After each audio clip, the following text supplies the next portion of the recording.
It's always a toss-up when discussing who's the worst host on The View, but today Joy Behar takes the cake because she is talking with John Fetterman, gaslighting and refusing to take accountability for the actions of Democrats and what they've been doing over the last 8 years, turning men away, turning all these people away from their party because of their fear-mongering, their cancellations, and everything else.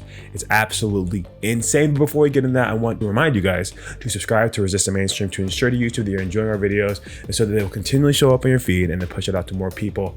Without further ado, let's get into this video. It is his son, after all, and people do have sympathy for that. But a lot of people are angry with him about it. What do you say? Oh, well, I think it's undeniable that the case against Hunter Biden was really politically motivated, but I also think it's true that the trial in New York for Trump that was political as well too. Now it's that, and in both cases, I think a pardon is appropriate, and I really think collectively, America's confidence in these kinds of institutions have been damaged by these kinds of cases, and we cannot allow these kinds of institutions to be weaponized against our political opponents. And it's very clear both trials were politically motivated. Well, here's the thing. Under Trump's administration, he never once came for Hunter Biden. There was a lot of uncertainty on the Biden laptop during the election period, and everyone was very sketched out about it. And then we kept getting censored because we wanted to talk about it, and it was super weird and sketchy. We found out that the FBI was working with Twitter, and the Twitter files whole thing came out. So it's not actually the same because under Trump, it didn't go for or after Hunter Biden. Everything that's been happening with Hunter Biden has been under the Joe Biden administration, his DOJ. So Trump, there's no politically motivated push by Trump to do anything. They were just we're all trying to figure out what's up with the laptop, and you guys kept dismissing it. Trump was a clear political attack against the one opponent you were going to have who was going to be facing you, and you didn't want him to do that, and you kept trying to throw him in jail. They're not even close to being the same thing. It's disingenuous. I would not even put them even anywhere near close to the same vicinity, but okay, let's pardon them both. Hunter should not be pardoned. This man is insane. It's not the same thing as Donald Trump, which no one still to this day really even knows what he was convicted for. And he's not a convicted felon. Okay, he's not a convicted felon. And we'll get into that more later, but let's see what else John Fetterman is going to close out with. And weaponize that on the other side.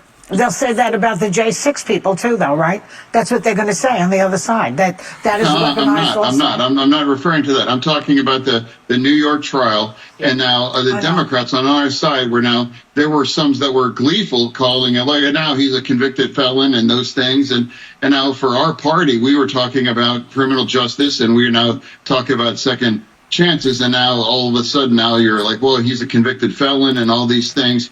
And now clearly, again, both of those trials, the Hunter Biden one and the trial in New York for Trump, that was politically motivated, and those kinds of charges would have never been brought unless one side could realize that they could weaponize that. Senator, many of yeah, it's not the same, man. And what she tried to say, they'll try and do that with J6ers. You guys over dramatize that too. What happened there was wrong. It shouldn't have happened. It should have been done. I totally agree. Ridiculous. Childish, storming the Capitol, even though there were videos of people just walking in, so it wasn't quite as dramatic as you guys would like for it to be. We got Kamala Harris comparing it to Pearl Harbor in 9/11. That was insane. But yeah, J6ers, again, they're going to say that there's some people that are in prison still that should not be in prison. That just were there, that showed up, that happened to be there, that may have been escorted in. Now, there were people that are wild out. No one's negating that fact. There were. But you guys have people in jail to this day, 4 years later, that should not be in jail. I talked to a mother and a wife of a man who's in prison just for being there. He didn't do anything. He was just there. Came, arrested him, and he's been in. I don't even think he's out yet. I interviewed this lady like a couple years ago. It's so sad, and it was 2 years at the time. It's got to be 4 now. But you don't get to get mad about him for pardoning anyone from J6 when Biden pardoned Hunter for all the crazy things that we know that he's done. And they it's just a father that doing it for his son. No, you don't get to just pardon your son for insane illegal activity, but it's his son. That justification is actually wild. And this isn't the first of the many View hosts that say something stupid, but Joy Behar, like I said, takes the cake. You're gonna see later why I'm saying this. I literally just an insufferable human being. So let's just get into this next video because I'll just get hot ranting about it, but I need you guys to see why. Since Trump's win, there's been a lot of soul searching on the Democratic side, people needing answers on what went wrong. Do you think that is helpful? And do you think there should also be some soul searching on the Republican side who need to analyze why they would nominate a convicted felon who ran on lies, threats of retribution, and concepts of a plan. Excuse you? He's not a convicted felon. In order to be a convicted felon, you have to be sentenced. He hasn't been. He's going to be pardoned probably, or everything's going to be dismissed because they know it was a witch hunt and no one believes it. Nobody fell for it. He won. That just proves that everything you guys did, and you're still regurgitating and propagating that narrative that nobody has fallen for. And you guys keep just trying. It's like the definition of insanity by Albert Einstein. Repeating the same thing, expecting different results. You know that nobody believes that or is falling for that, and you're still regurgitating those talking points because you are just a Looney Tune. There's something wrong. He's not a convicted felon. He did not run on retribution. He did not run on lies. He ran on securing the border, making our economy thrive again like it was the first time under his first administration. And we've been struggling currently. And you're just lying and nobody falls for it. I mean, you could talk, just because you're talking to a Democrat doesn't mean he's going to feed into your BS. Sunny, she's like number two. It goes, Joy's the worst right now, and then Sunny. You know, those interchangeable because they're both just annoying individuals. But let's see what John has to say. I haven't spent any of my time after the election freaking out or just, thinking about, here's where we are. And I would like to remind everybody that that's the way democracy works.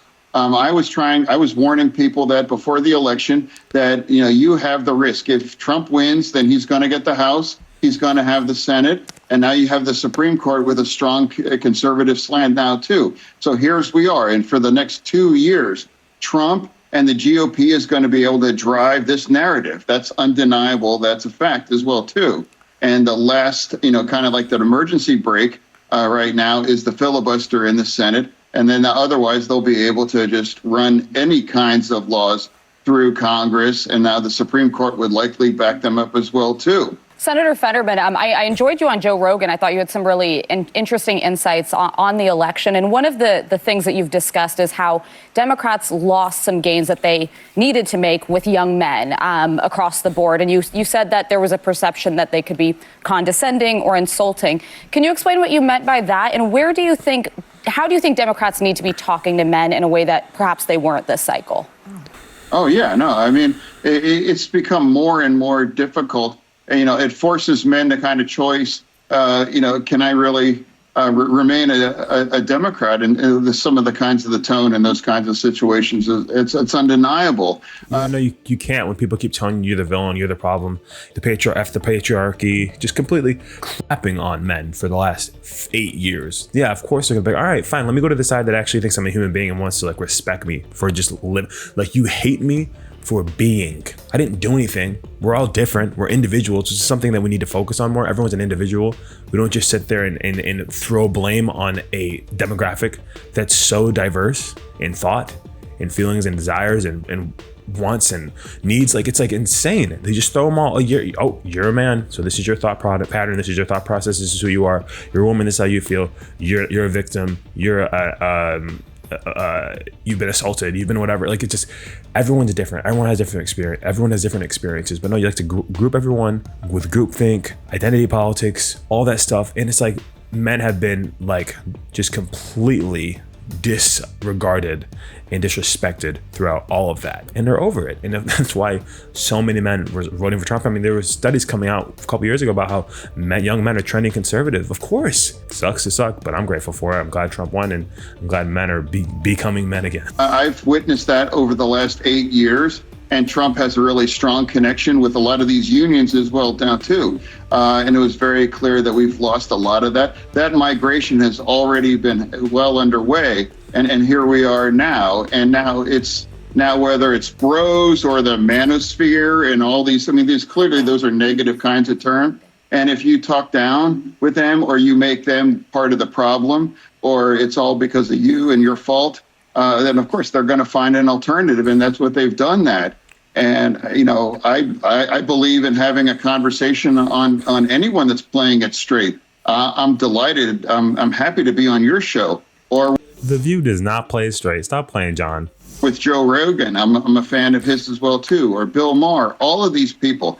I think having a conversation with anyone that wants to play it straight. I think we should be talking to as many people as possible. And it's undeniable that Democrats have lost a lot with men. And I'm not sure where we're able to bring that back without a long-term kind of a strategy to re-engage them, because it's undeniable. There's been serious erosion.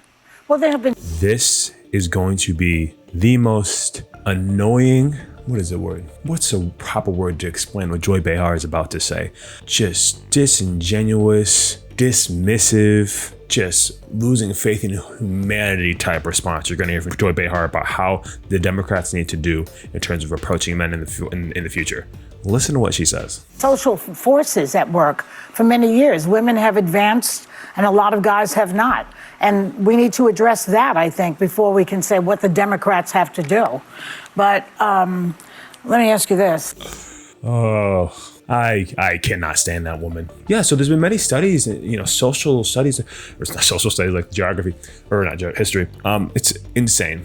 Yeah, so basically women have advanced, men have not. They've been kind of deteriorating over time mentally and socially and all this stuff. So, we should address that before we do anything about changing the Democratic Party, because there's nothing that we did wrong. They're just so mushy in the brain, don't have anything up there that they weren't able to comprehend that Kamala Harris was a better option and Trump is just so bad, or bad orange man. It's men's fault. Women are advanced and smart and intelligent, and we've been doing great.